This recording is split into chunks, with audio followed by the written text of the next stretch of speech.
그럼 외국인 순매수까지 살펴봤으니까 이어서 이번에는 테마도 함께 점검을 좀 해보도록 하겠습니다.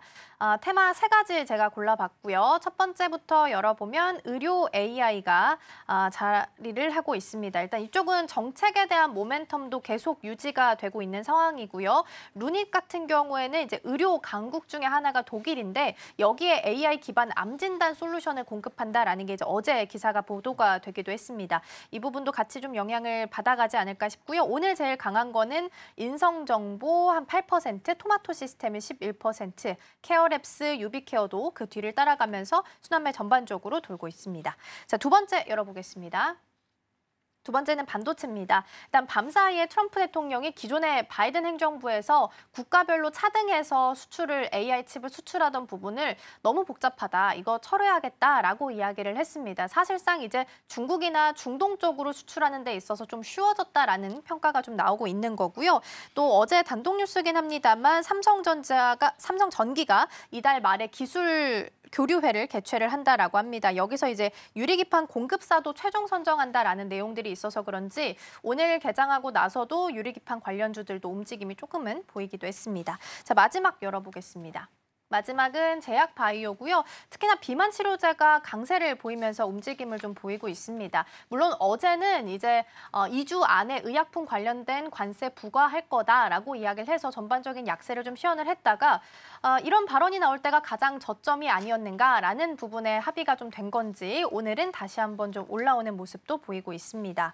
자, 일단 세 가지 테마를 열어봤는데 본부장님 오늘 어느 쪽부터 전략을 좀 점검해 보면 좋을까요? 일단 제약바이오부터 좀 네. 말씀을 드려보면 어제는 이제 트럼프가 2주 안에 제약바이오 또 관세 이야기를 한다고 그러니까요. 하니 좀 겁을 많이 먹었었어요. 특히나 이제 미국 매출이 점점 늘어나고 있는 뭐 CDMO, CMO, 바이오 시밀러 기업들이 이제 조정이 좀 나왔었고 그러다 보니까 사실 한미약품이라든지 알테오젠, 유한양이처럼 힘을 내줘야 됐었던 파이프라인 쪽에서도 힘을 내지 못했던 상황이었거든요. 그런데 이제 우리나라와 미국의 어떤 상관관계를 보면 사실 우리나라에서 미국으로 대미 의약품 수출하는 물량은 계속해서 늘어나는 것도 그렇죠. 팩트이고 사상 최대치도 팩트입니다. 그런데 우리나라는 전통적으로 제네릭이라고 하는 유사 제품보다 바이오시밀러라고 하는 제품에 조금 더 특화되어 있어요. 근데 이게 왜 중요하냐면 제네릭보다 바이오시밀러가 공정이 더 복잡하고 생산 단가가 높습니다. 지금 전체 어떻게 보면 하나의 제품에 우리나라가 차지하는 원료 의약품을 이제 DS라고 하는데 그 DS가 차지하는 비중이 100% 중에 10%밖에 안 된다 그러거든요.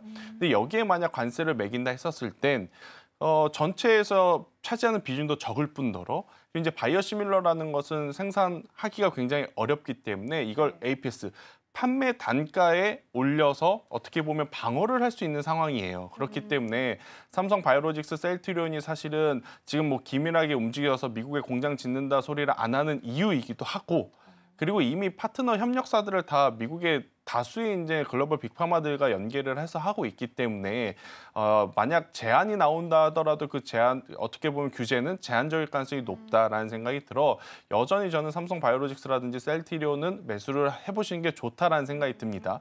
대신에 변수는 뭐냐면 네.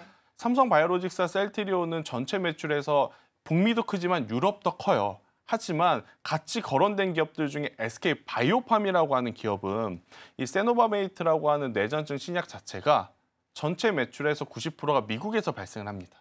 그러니까 삼성 바이오로직스 셀트리온은 미국이 조금 불편해. 그래도 여전히 우리는 유럽 시장에서 잘 팔리고 있고 잘 팔고 가격도 높게 받고 있으니까 버틸 수 있어.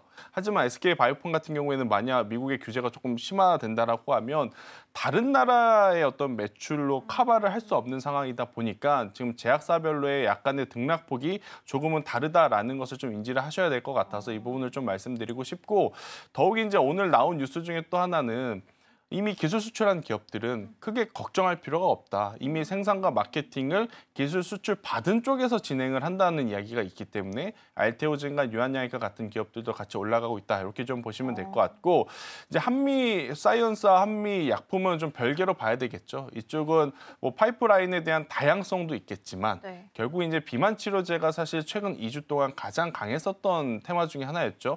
인벤티지랩, 펩트론, D&D 파마텍. 저도 사실 이게 올라가는 게 맞나 싶을 정도로 계속 고민이 되지만 뭐 올라가는 게 답 아니겠습니까? 네. 그래서 그 기준으로 보면 그래도 가장 임상 스케줄이 빠른 기업을 어디냐라고 했었을 때는 한미약품을 그쵸. 좀 보시는 게 좋을 것 같고 제가 이제 바이오시밀러 이야기할 때 한 기업을 하나 빼먹었는데 동아ST라고 하는 기업도 이제는 보실 때가 된 것 같아요. 그러니까 동아ST가 사실 최고의 단점이 뭐냐면 해외 매출 비중이 없다는 거였습니다. 그런데 이제 그게 미국으로 진출을 어떻게 보면 준비를 하고 있는 동아ST에게는 위기이자 기회가 된 거죠. 그래서 다른 기업들이 이미 미국에 진출한 게 불편해. 근데 우리는 아직 미국에 진출하지 않았기 때문에 저런 이야기가 우리에게는 절대 불편하지 않아. 또 이렇게 해석이 될 수 있거든요. 그래서 만약 낮은 위치에서 또 올라가는 기업을 찾으신다라고 하면 동아ST도 굉장히 좋을 수 있겠다라는 의견 드려보도록 하겠습니다. 네. 일단 전반적인 제약 바이오 흐름 먼저 체크해 봤고요.